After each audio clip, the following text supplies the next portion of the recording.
Bonjour, paix et bénédiction des manes ancestrales fertiles et viriles sur chacun d'entre vous.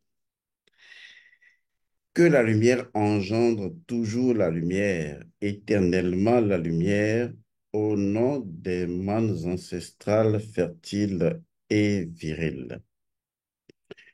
Aujourd'hui, je vais vous parler d'une thématique intéressante. Il s'agit donc de la virginité de la femme. Je voudrais commencer d'abord par cette thématique-là.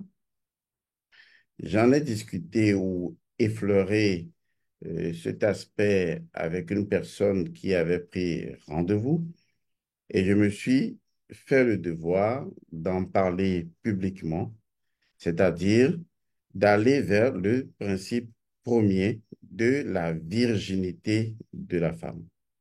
C'est important pour nous, métaphysiciens africains, c'est important pour nous qui sommes magiciens, mages, c'est important pour nous qui pratiquons la spiritualité de façon générale.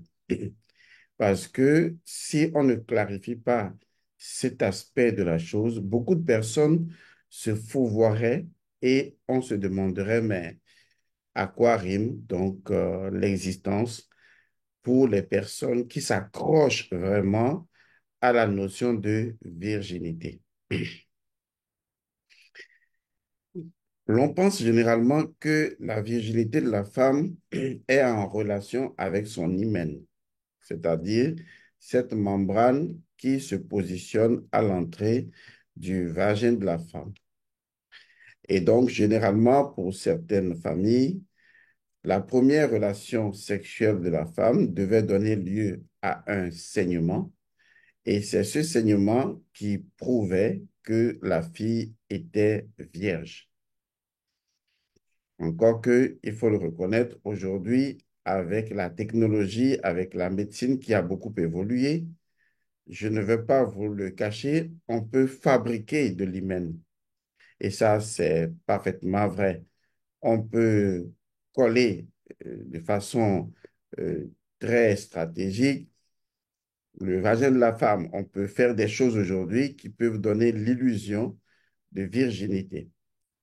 Anyway, ce qui est important, ce n'est pas la dimension physique de la virginité que je ne nie pas, que je ne bafoue pas, que je considère comme quelque chose de sacré, mais une chose n'est sacrée que lorsque on comprend son principe premier. Autrement, la chose n'a aucune dimension sacrée. C'est en comprenant le principe premier de la virginité de la femme que on pourra se dire, mais oui, maintenant, je sais à quoi sert la virginité de la femme. Je sais pourquoi elle est là et ce que je dois comprendre et ce que je dois magiquement pratiquer en matière de virginité de la femme. Par exemple, une personne m'a posé la question de savoir, Monsieur Godson, quelle est la particularité des menstrues d'une fille vierge? Vous voyez, donc les gens se posent des questions. À notre époque, aujourd'hui, où il est fort difficile de trouver des femmes vierges, eh bien, les gens espèrent quand même tomber non seulement sur une femme vierge, mais une femme qui a des comportements qui correspondent, qui sont bien séants. Alors, laissez-moi vous poser une question très simple. Parce que la questionnologie va nous permettre d'évoluer vraiment. Alors, prenons une fille qui est vierge, d'accord, jusqu'à ses 20 ans. C'est un âge qu'on prend juste comme ça. Mais cette fille, dans son sommeil, elle a des relations sexuelles, c'est-à-dire qu'il y a une entité qu'on appelle incube qui vient incubare, qui vient entretenir des relations sexuelles avec cette jeune fille. Cette jeune fille n'a jamais connu d'homme et pourtant, dans son sommeil, elle a des relations sexuelles. La question à se poser est la suivante. Est-ce que cette fille est encore vierge? Voilà, parce que si on ne pose pas des questions pertinentes, on ne peut pas aller loin dans la compréhension du principe premier associé à la virginité. Et on ne pourrait pas comprendre quel est l'acte métaphysique qu'il faut poser, que la femme doit poser pour maintenir sa virginité. Et je vous parlerai de laquelle virginité. Retournons dans l'histoire de la Bible des chrétiens. Il est mentionné que la Vierge Marie, sous l'action du Saint-Esprit, eh bien, était tombée enceinte. Bon, on peut dire là, comme cela nous a été présenté, qu'elle n'a jamais connu d'homme. Donc, en fait, la virginité signifie tout simplement n'avoir jamais connu d'homme, donc un être humain physique. Et donc, voilà que cette femme, elle est tombée néanmoins enceinte. Elle est tombée enceinte, la Vierge Marie, selon l'histoire racontée par la Bible des chrétiens et suivant. Cette femme accouche d'un homme qu'ils ont appelé Jésus. Et ce garçon est venu au monde. Et pourtant, on n'a pas enlevé, les chrétiens n'ont pas enlevé à Marie sa virginité, puisque on l'appelle toujours la Vierge Marie. Pourquoi appelle-t-on quelqu'un qui a néanmoins connu un masculin, c'est-à-dire un principe masculin selon leur compréhension, même si ce n'était pas le cas, qui a quand même eu un enfant, donc son hymen ne peut plus rester là-bas? Pourquoi dit-on alors, si la virginité était liée à l'hymen, pourquoi dit-on alors que justement cette fille ou Marie est encore vierge? On me dira, oui, elle n'a pas connu un homme, elle a connu peut-être le Saint-Esprit, elle a connu Dieu, mais une chose est sûre, non seulement elle a eu un enfant, de deux, elle a eu une forme de relation sexuelle intime, même si c'est spirituel, et donc en réalité, elle devrait perdre sa virginité. L'histoire de la Vierge Marie est une histoire parmi tant d'autres, qui concerne d'ailleurs les déesses célestes. Toutes les déesses sont considérées toujours comme étant vierges. Isis à 7 demeure toujours vierge, puisqu'on l'appelle toujours la Vierge Mère Isis. Vous comprenez cela? Et pourtant, elle a eu une relation intime avec Osiris, ressuscité. Et donc, cela interpelle la conscience pour se demander, est-ce que au-delà de ces mythes et légendes, puisque cette histoire de Vierge Marie enfin, et consorts n'ont jamais eu lieu et que ce sont des mythes et légendes, est-ce que derrière ces mythes et légendes, il n'existerait pas une compréhension plutôt spirituelle, métaphysique, ésotérique, principielle de la virginité de la femme en général? Et c'est là que cela devient très intéressant. Parce que laissez-moi vous dire une chose. Si la femme maîtrise le principe premier de sa virginité, elle devient une déesse. Je répète, lorsqu'une femme maîtrise le principe premier de sa virginité, elle devient une déesse vierge, et elle est toujours vierge. Elle pourra faire 10 enfants humains, elle pourra faire 3 enfants, elle pourra faire des fausses couches, elle pourra mettre au monde des enfants qui seraient morts, d'autres qui seraient vivants. Imaginez tous les cas possibles. Tant que la femme maîtrise le principe premier de la virginité, elle demeure toujours absolument vierge. Ce que vous devrez comprendre, c'est que lorsqu'on parle de la femme, que ce soit de Isis ou de la Vierge Marie, ou d'autres divinités, d'autres déesses, on parle en réalité de la nature. Et naturellement, on parle d'un aspect de la nature. Vous voyez, il y a une dimension de de la nature dans laquelle on se trouve, qui est associée naturellement à Isis ou au féminin. Il y a une dimension de la nature propre à la nature. Généralement, on parle de la nature dans ces trois aspects. Je vais le dire déjà à partir de là. On parle donc de la natura. On parle de la natura naturans. On parle de la natura naturata.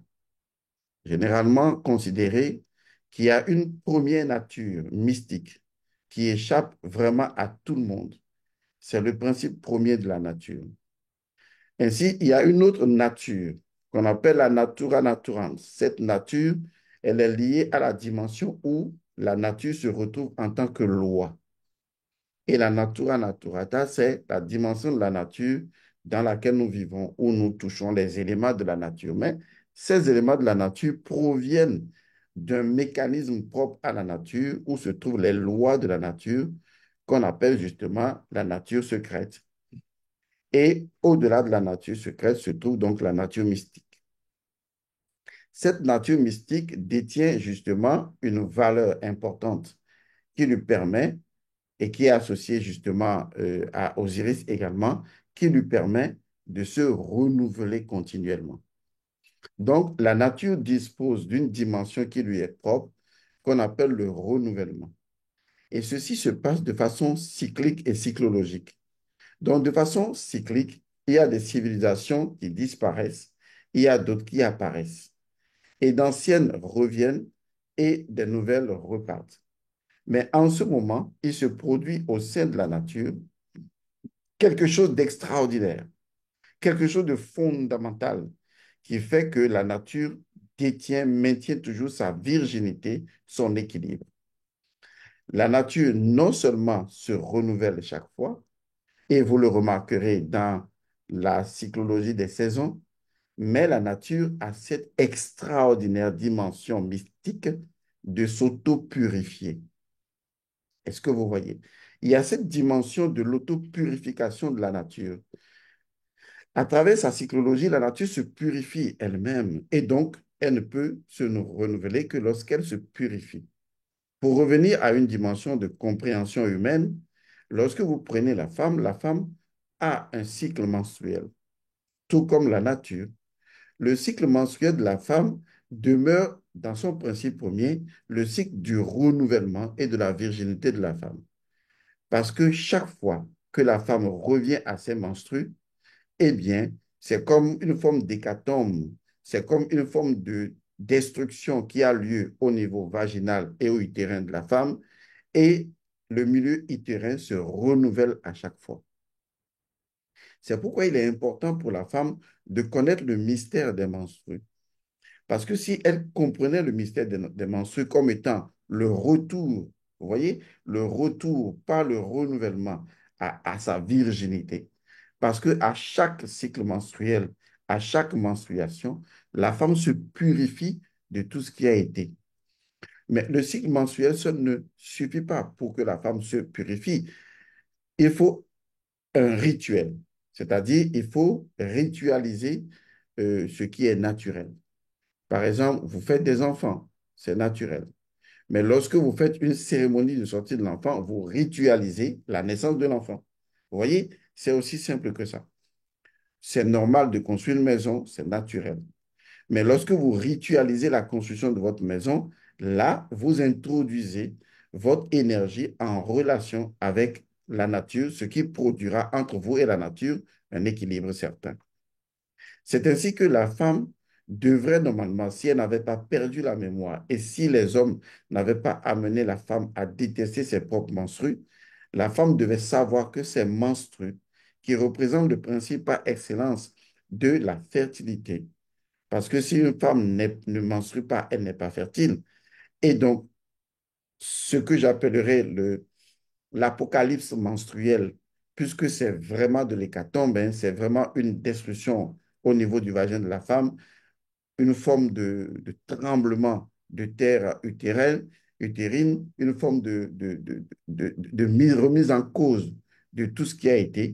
Si la femme profite de ses menstrues pour pouvoir se purifier, on dit alors qu'à chaque cycle menstruel, la femme redevient pure. La femme redevient naturellement vierge. Donc, la virginité n'est pas associée à l'hymen, parce que vous pouvez avoir l'hymen, avoir une relation sexuelle et ne pas saigner.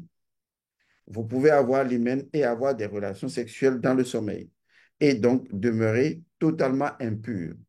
Vous pouvez avoir l'hymen et pourtant, dans votre mental, dans votre cœur et dans vos émotions, vous avez des relations intimes, puisque, eh bien, vous refoulez ou vous avez des tendances, ou vous fantasmez, vous avez des éléments fantasmatiques qui passent à travers vous. Ou carrément, vous pouvez avoir l'hymen et pourtant avoir ce que j'appellerais des comportements sexuels qui ne passent pas forcément par une pénétration et en fait qui constituent toujours une forme de relation sexuelle, puisque la relation sexuelle ne touche pas que le corps et ne concerne pas que le corps, ça concerne la mise en relation des deux énergies. Donc en fait, au-delà de la symbolique physique que représente la virginité de la femme, il y a une dimension spirituelle et cette dimension spirituelle, cette dimension ésotérique, métaphysique de la virginité de la femme est liée à cette représentation de la nature et à son renouvellement, à sa capacité à s'auto-purifier. Cela veut dire que la femme est maîtresse de purification. Je dis bien, la femme est la maîtresse de la purification. Je vais me répéter encore une fois. La femme est la maîtresse de la purification. Une femme qui ne maîtrise pas la purification, une femme qui ne maîtrise pas les purifications est une femme dangereuse. Elle est non seulement dangereuse pour elle-même, donc elle est continuellement en danger, mais elle demeure dangereuse pour l'homme et pour les générations à venir. Parce que si elle ne maîtrise pas la purification, l'auto-purification, cela veut dire qu'elle n'est pas vierge. Cela veut dire qu'elle aura beau conserver une forme de chasteté ou de virginité physique, mais elle n'est pas spirituellement vierge et donc physiquement pas vierge du tout. Parce que la virginité est associée à la capacité qu'a la femme, dans son principe de renouvellement continuel, de détenir le pouvoir de la purification. Vous voulez que je vous le rappelle? Dans les combats de Seth et Horus, à chaque fois que le dieu Horus était souillé par son oncle Seth, qui est-ce qui intervenait à chaque fois? C'était Isis à Seth. Et qu'est-ce qu'elle faisait? Elle purifiait chaque fois son enfant. Dès qu'il y avait tentative d'homosexualité sur Horus, la déesse Isis intervenait et elle purifiait chaque fois son enfant. Dès qu'il y a tentative où Horus recueillait le sperme de son oncle dans la main, Isis lui coupait la main, en faisait pousser une autre main et purifiait son fils. En fait, elle montrait par là que la femme est détentrice du pouvoir de renouvellement. Et ce pouvoir de renouvellement passe par l'autopurification. Je vais me répéter pour vous. Si une femme ne maîtrise pas la purification et les purifications, elle est dangereuse parce que elle est dangereuse pour elle-même et pour la communauté, puisque elle est le portail par lequel des enfants vont naître. Elle est le portail par lequel de nouvelles générations d'humains vont venir. Et si elle n'a pas ce pouvoir de retrouver à chaque fois sa virginité spirituelle, c'est-à-dire de se purifier de toutes les relations, même avec son mari, de toutes les relations passées, et de retrouver sa virginité, alors elle va transposer les anciennes relations. C'est comme lorsqu'elle se sépare d'un homme pour en épouser une autre. Il faut qu'elle retrouve sa virginité avant d'aller connaître un autre homme. Sinon, elle va transposer l'ensemble des énergies anciennes dans la nouvelle relation et dans le nouvel enfant qui va venir. Et donc, il y aura toujours une confusion énergétique. Une confusion énergétique, c'est une énergie septième qui va intervenir sur le nouvel enfant qui va venir parce que sa maman n'a pas retrouvé sa virginité avant de le mettre au monde. Retrouvant sa virginité signifiant naturellement que cette femme détient le pouvoir de renouvellement qui est propre à la nature, qui passe par l'autopurification et la maîtrise de toutes les purifications, Cela sous-entend que c'est la femme qui purifie le foyer. Ne venez pas vous plaindre que votre foyer ne marche pas. Si vous ne savez pas purifier votre foyer, c'est la femme qui purifie l'homme. Je dis bien, c'est la femme qui purifie l'homme. Et je le répète, c'est la femme qui purifie l'homme. C'est à la femme de dire à son mari, je vais faire ta purification. Voilà, j'ai réuni tous les éléments pour ta purification.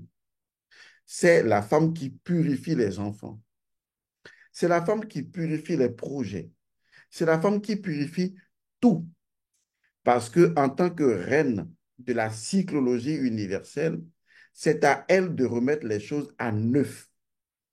Car la cyclologie permet de remettre les choses à neuf. Elle est maîtresse de la maths et donc de l'ordre, de l'équilibre, de l'harmonie, de la justice.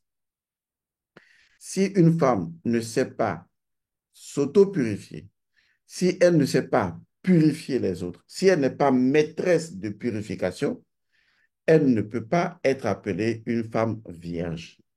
Par contre, une femme qui a eu 4 enfants, 5 enfants, mais à chaque fois, elle a su se purifier je vais dire, d'un accouchement passé et revenir à un autre accouchement. Vous voyez? Et se purifier de cet accouchement pour un autre accouchement.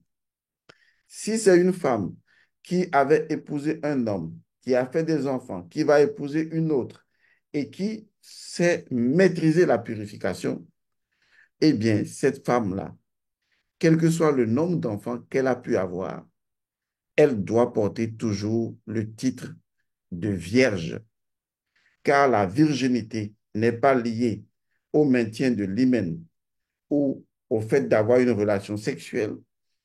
La virginité est la capacité qu'a la femme de maîtriser, de par sa nature, le principe de renouvellement qui veut que les choses reviennent à neuf et la femme détient le pouvoir de l'autopurification, de la purification et des purifications. Elle est maîtresse de toute purification. C'est elle qui doit purifier l'homme, les enfants, le foyer et qui doit purifier les biens matériels. Parce que c'est elle, dans ses menstrues, qui porte les entités et qui doit pouvoir également les distinguer. C'est elle qui porte les existences de façon potentielle, sous forme de vie en elle, et qui, à un moment donné de sa vie, les fait naître lorsque l'homme vient poser ses germes. Donc, il vous revient à vous, les femmes, de vous poser la question aujourd'hui, qu'est-ce que ma virginité? Et si votre réponse est, c'est la maîtrise du principe de renouvellement qui est lié à ma nature cyclique et cyclologique, c'est la maîtrise du retour à neuf, c'est ma capacité à ramener les choses dans un ordre nouveau, à les rendre neuves, les choses. C'est ma capacité à maîtriser l'autopurification, la purification et les purifications pour moi, pour mes enfants, pour mon mari, pour ma maison, pour ma maisonnée, pour les biens matériels. Si la femme est maîtresse des purifications, alors elle est digne d'être appelée une femme vierge. Est-ce que vous comprenez ça? La nature possède toujours cette dimension profonde de sa propre virginité. C'est ce qui lui permet de retourner à neuf à chaque fois, de se renouveler. C'est la virginité de la nature qui permet le renouvellement de la nature. S'il n'y a pas de virginité de la nature ne peut pas se renouveler. Car pour se renouveler, il faut un principe qui le permet. Et ce principe-là, c'est la virginité. C'est pourquoi toutes les déesses de toutes les cosmogonies et de toutes les cosmologies ont toujours été appelées, malgré le fait qu'elles aient eu des enfants, ont toujours été appelées des vierges. Est-ce que vous voyez?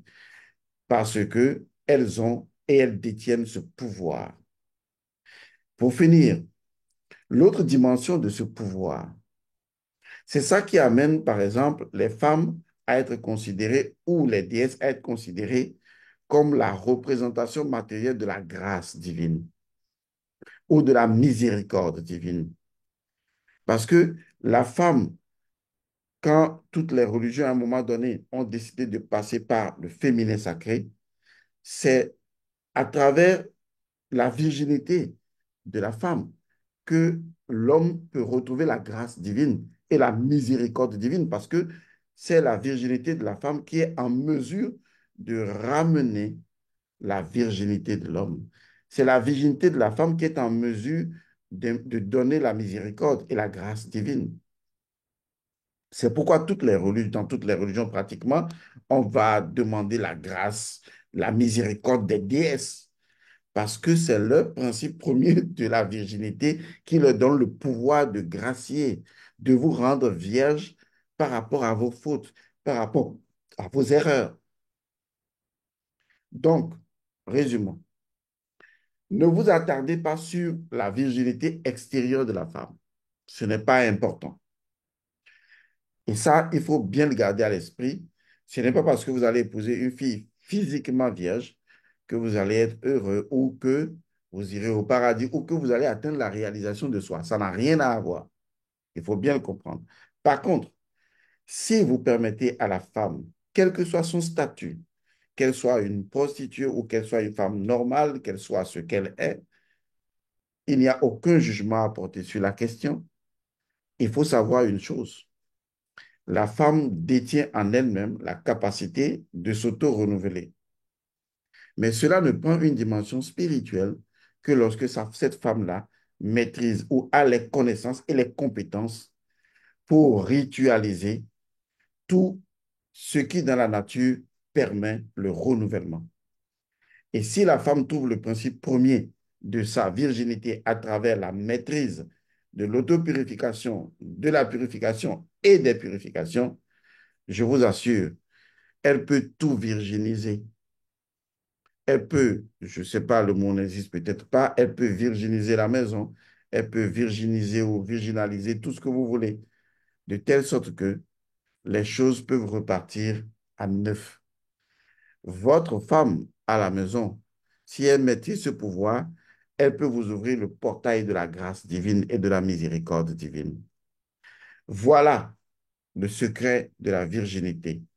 Si vous l'avez compris, je n'ai donné que le quart du tiers de la moitié de ce qui reste à savoir, et le reste, on en parlera après. Je vous remercie d'avoir suivi cette capsule. Je vous demande de vous préparer pour Rafeza bientôt. Ça va être lancé et vous aurez d'énormes surprises. Pour comprendre, Rafeza de cette année 2024 se basera énormément sur le secret de la calebasse sacrée. Nous en parlerons avec tous ses contours et de son principe premier.